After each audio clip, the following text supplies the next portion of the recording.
don't want to alarm you.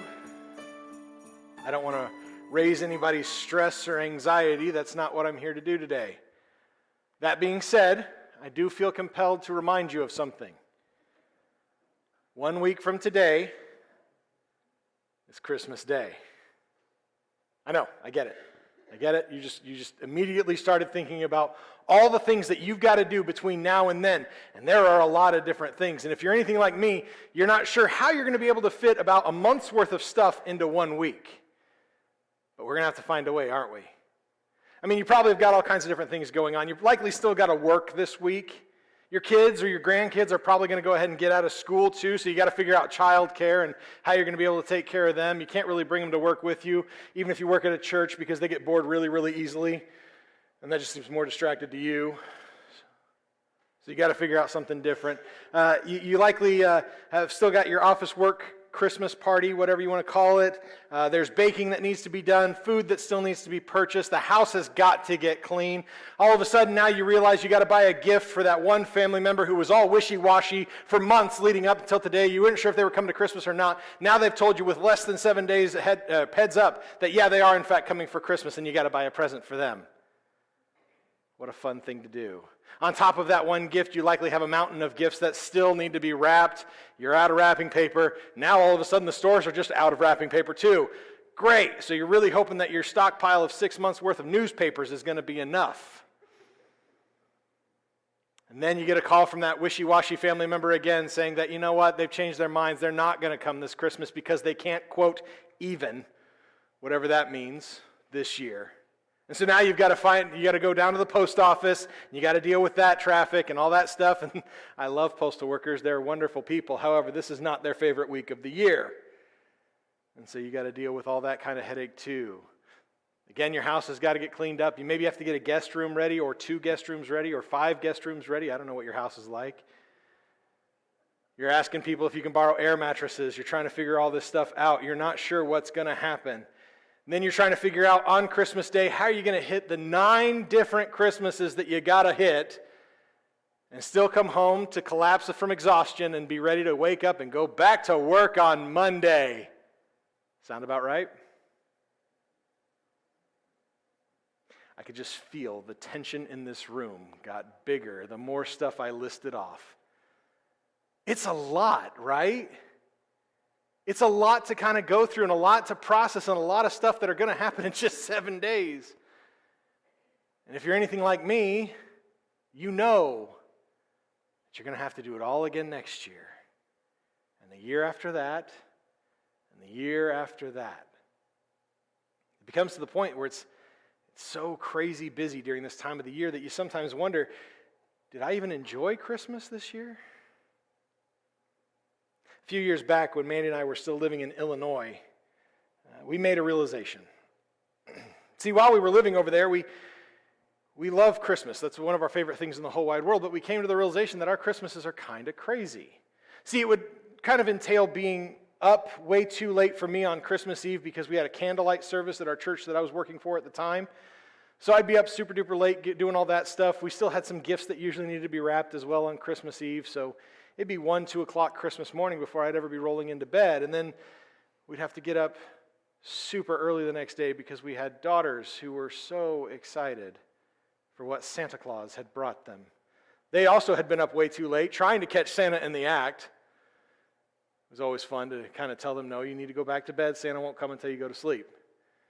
And the time they went to go to sleep would be later and later every single year. We'd open our presents with them on Christmas morning while Mandy and I were drinking as much coffee as humanly possible, trying to unwrap those presents with them while our breakfast was cooking in the oven. Then we'd eat our breakfast, we'd get everybody dressed, we'd get all of the gifts that we were taking to Indiana loaded up in the back of our car, tell our children who had just opened up a whole bunch of new toys that they had to leave all those new toys at home so that we could make our trek to Indiana. And for us, that was a 5-hour car ride. Now, I don't know if you've ever been in a car for 5 hours with 2 3-year-old children who were up way too late, got up way too early, and had just been told they had to leave their gifts behind. But there's no way that that 5-hour car ride is going to be anything less than 8 hours.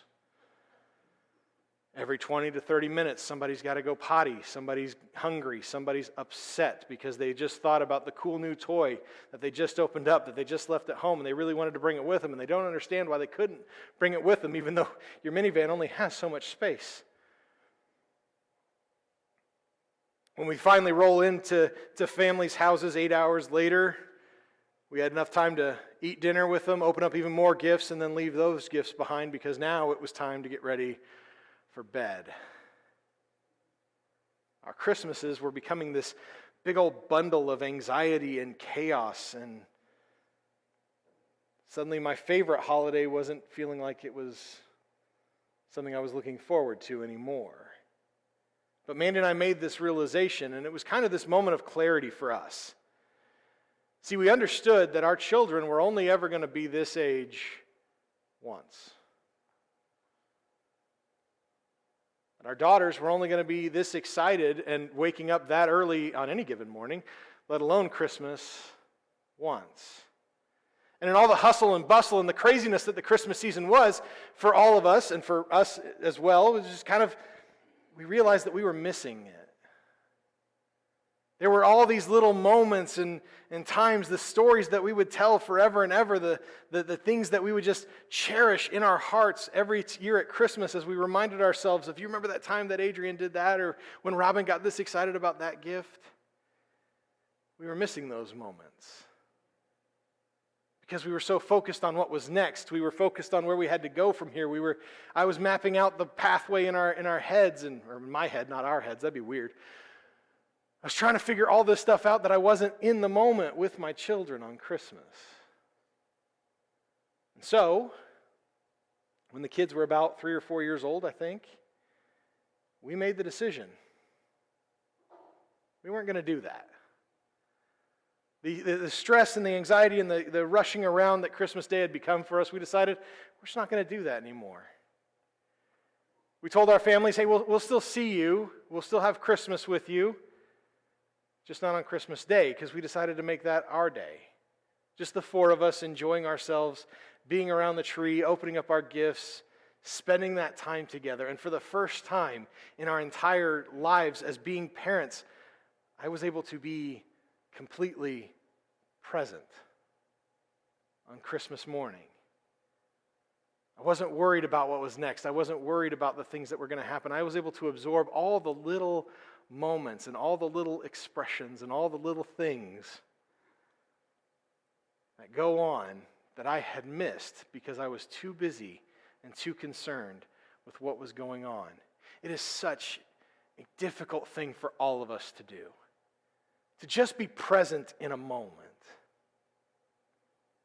to just be here for right now, not concerned with what's next, not concerned with what's happening later, but to just be here. This is true of any time of the year.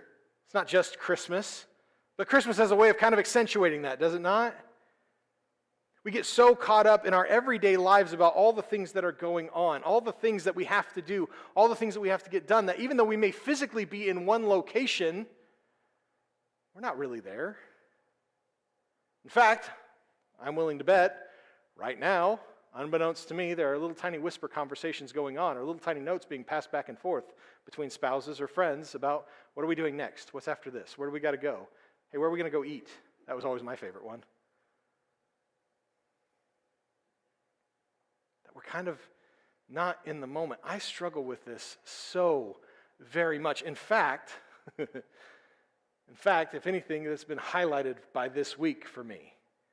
See, I spent the bulk of this week thinking about next year. Thinking about what sorts of sermons needed to be done and ways that we were going to go and the direction that we were going to be heading as a church in the coming year and all the things that I was going to be bringing to you. And then when I stopped thinking about that because I knew I had to get ready for Sunday, I couldn't stop myself from thinking about next week.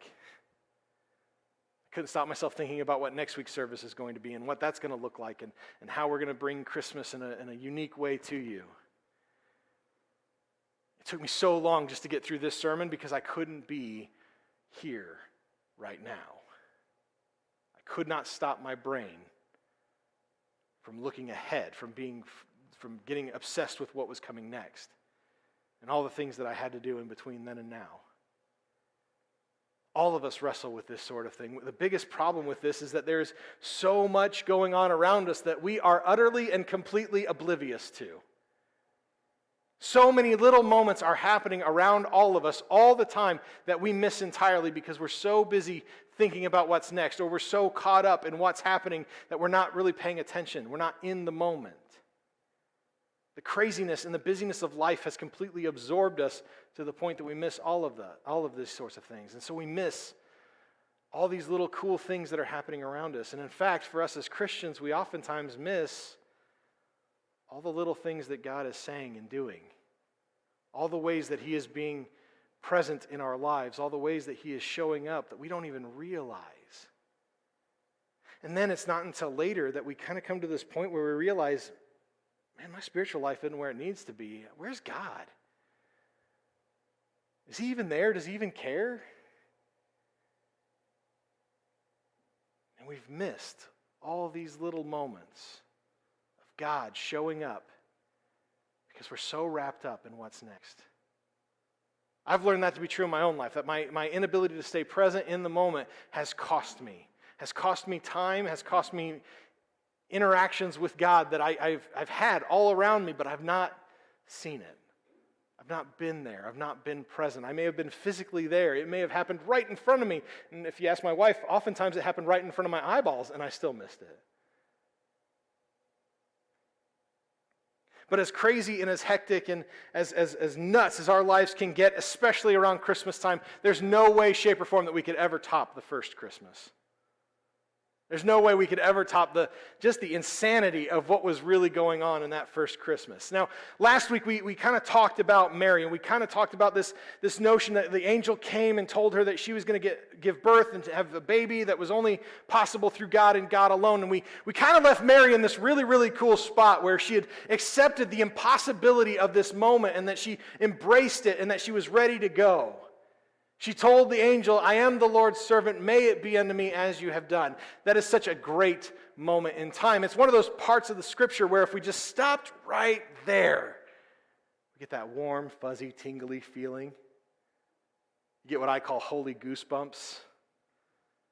It's a perfect Hollywood ending, right? Roll credits, great movie. This lady has just done something incredible.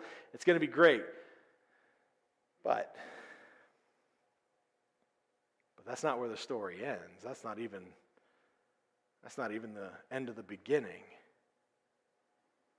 And the reality for Mary's situation after accepting what that angel was going to be is that her life was about to be anything other than normal.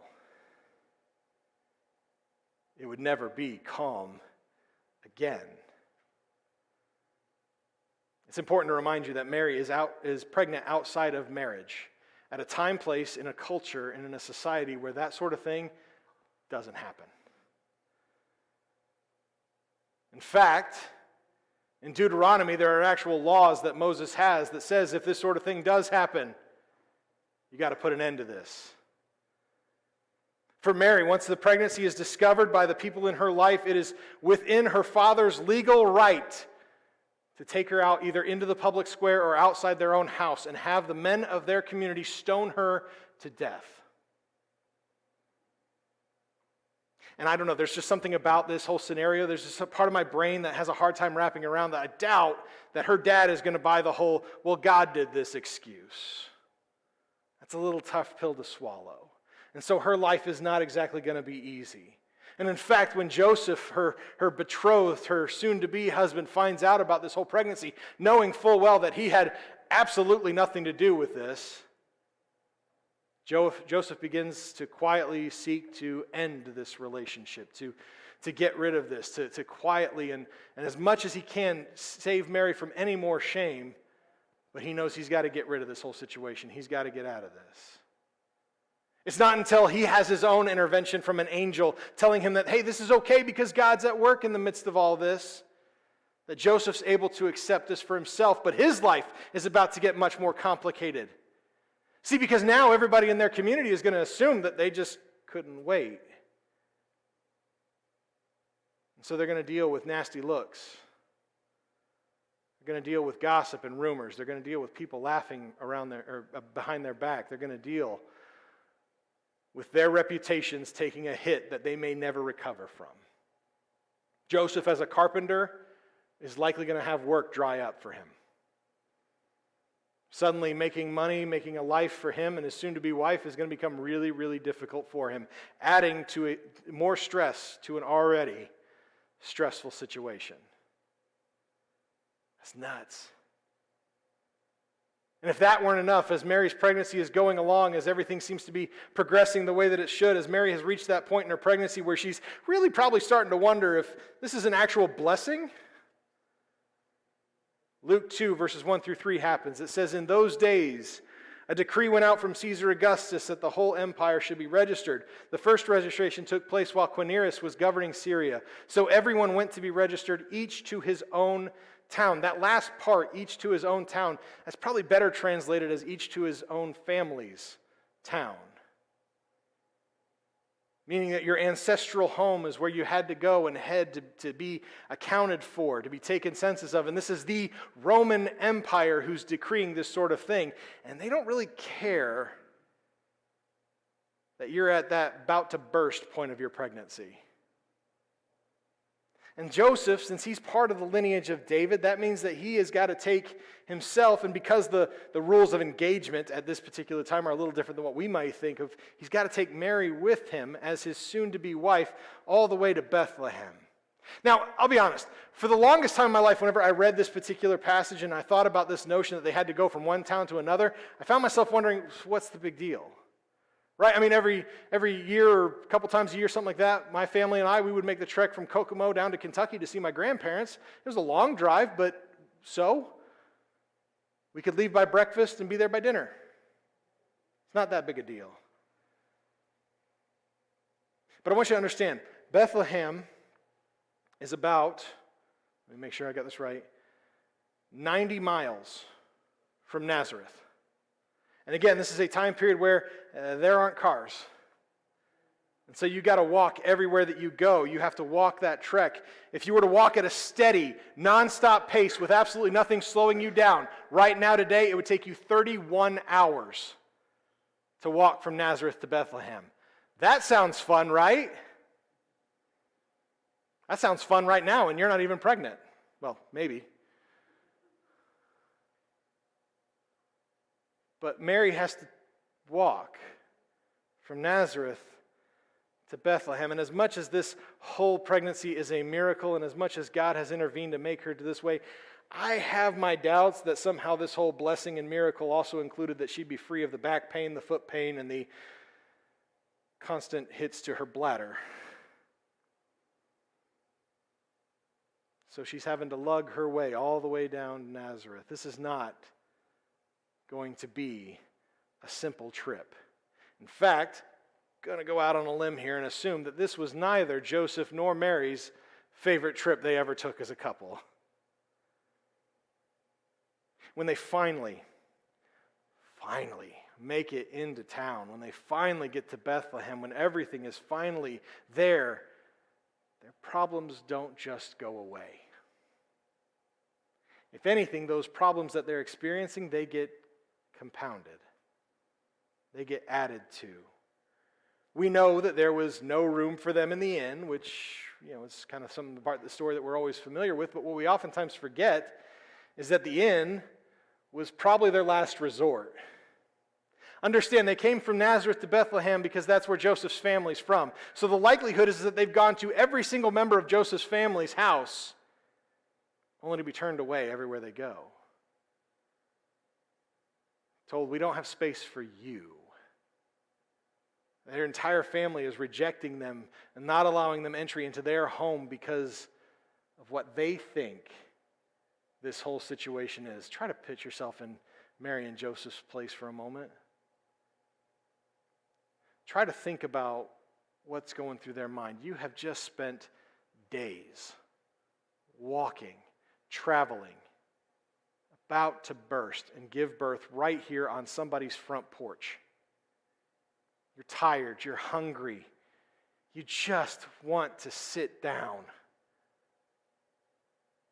You're going to family members' houses who you've known your entire life, and yet house after house you get door after door slammed in your face because they believe something that you know isn't true.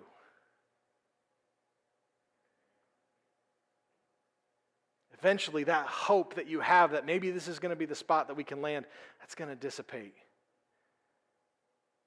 It's going to fall apart. It's going to crumble. Until finally somebody has enough pity on this very pregnant couple that they says, well, you can't come in my house, but I'll let you stay where I keep the animals. It's not much, but at least it's a roof. They kind of get into the barn area. Joseph is finally able to collapse, leaned up against the wall, taking a deep breath, really hoping that the soft thing that he just sat in is mud. Just completely and utterly exhausted, and yet taking that big, deep breath because it's over, we can finally rest. We can finally relax. We can have a moment's peace. And that's when Mary gives him that panicked look right across her face. Luke chapter 2, verse 6 says, while they were there, the time came for her to give birth. I love how calmly Luke writes that sentence. Like this is a serene moment and definitely not the most stressful moment this couple has ever experienced. Because now everything has just come to a head. Joseph is running around like crazy trying to figure out what to do because he's a dude and we are clueless. Mary is just in utter agony. Again, while this whole thing is a miracle baby, I'm not overly inclined to believe that somehow she was free from any of the pain of childbirth. And so Mary is going through deep in the throes of childbirth. She is screaming with each and every single contraction. She's surrounded by animals and livestock, so this is not exactly the most sanitary of conditions for them. And she keeps looking at this one cow, wondering, can you do something about this? And the cow can't help. He's a cow. She doesn't understand what's going on. There has to be at least a moment in the midst of all of this where she is genuinely wondering why God would do this to her. Why God would choose now for his son to be born. Why God would choose to do this to her when all she was doing was what he asked her to do. Finally, after one large, huge push, Mary hears the sound of her son's cry for the very first time. Joseph and Mary come to this sudden realization that they were not prepared for this moment. They didn't bring anything for the baby. They didn't bring any sort of place for him to lay down. They didn't even bring clothes for him to be wrapped up in. And so they just grab what they can. They find some cloth. They wrap him up. It ain't much, but it'll at least keep him free from the chill. It'll keep him warm long enough for them to get settled. Mary smiles before collapsing of complete and utter exhaustion. Her whole body is a mess right now. She cannot move without a great deal of struggle. Joseph has this wild, what just happened look on his face.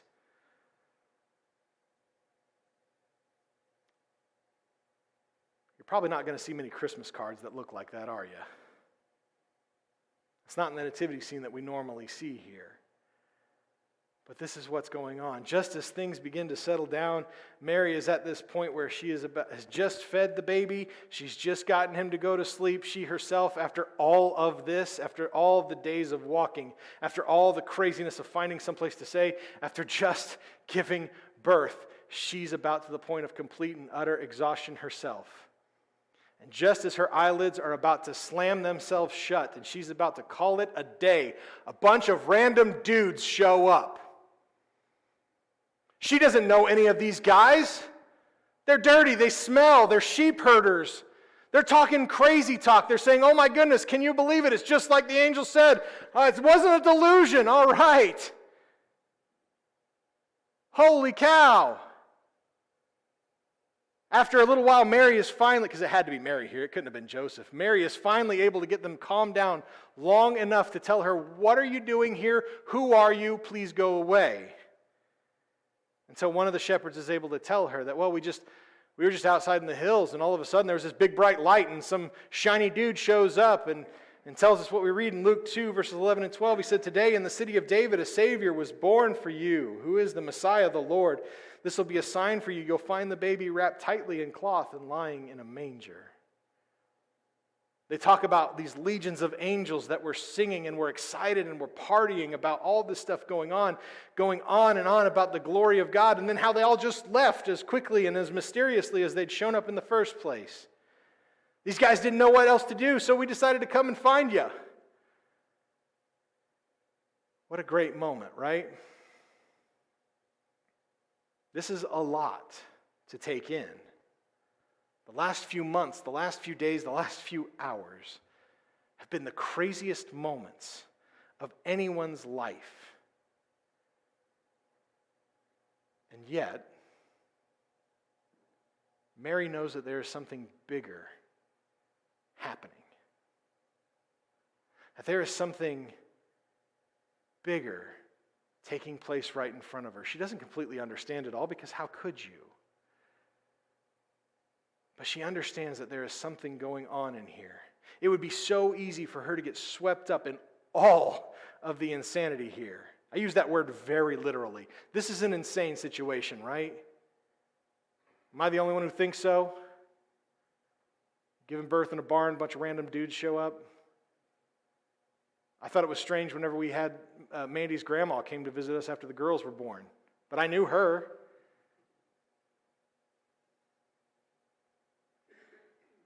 This is an insane thing, and it's so easy for her to get wrapped up in what's going on, all of this craziness taking place around her. It would be so easy for her to sit in that moment and try to think about, what do they do tomorrow?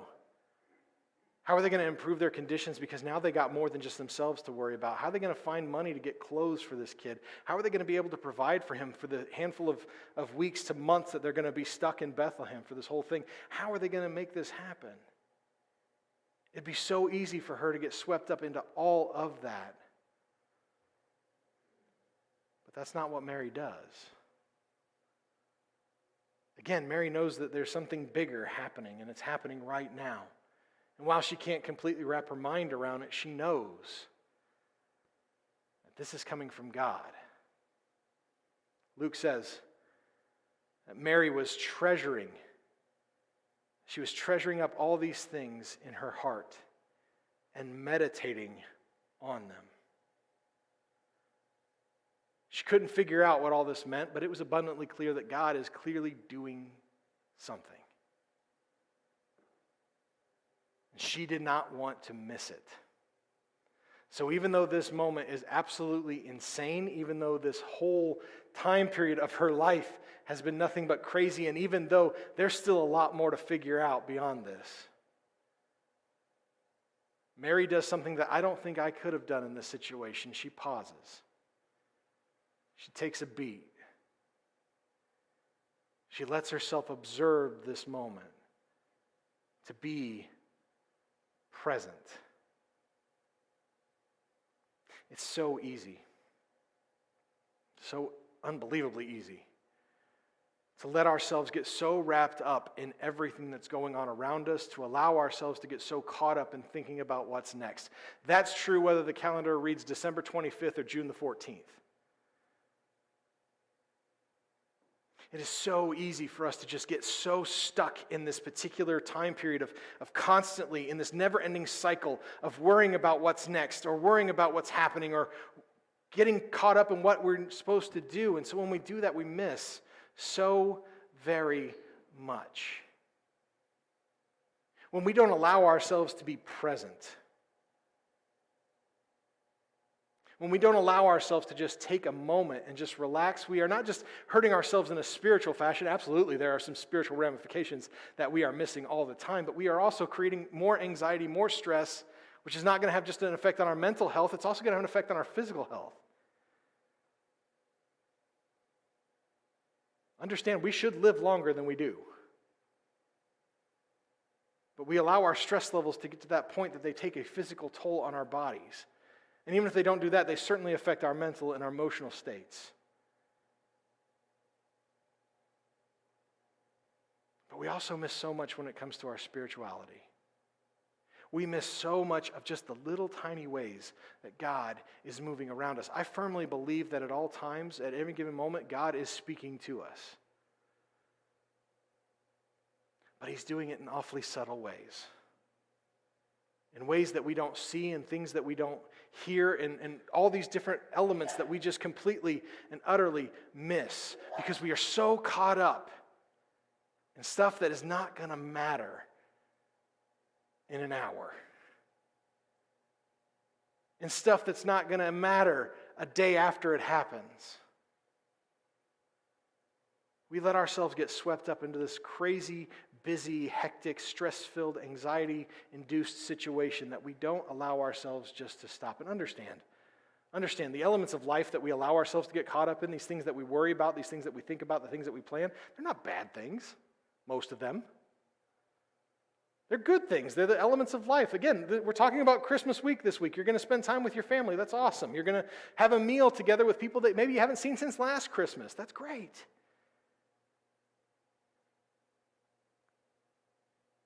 But chances are, while you're sitting at that meal, you're probably thinking about all the dishes you're going to have to do when this is done.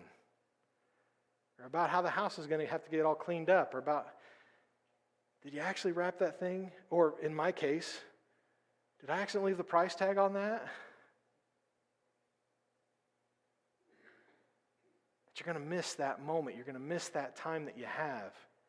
And once it's gone, it's gone. So today, I think it's rather fitting in the midst of all the craziness of the schedule, even for this week, to give you just a simple challenge. Take a beat. Take a moment, a few minutes, sometime in the course of this week, and look. Really look. Really listen. Take a moment and be present. Don't think about what's next. Don't think about where you're going. Don't think about what you have left to do. This is a simple challenge. This is one of those really easy for me to say, nearly impossible for us to do.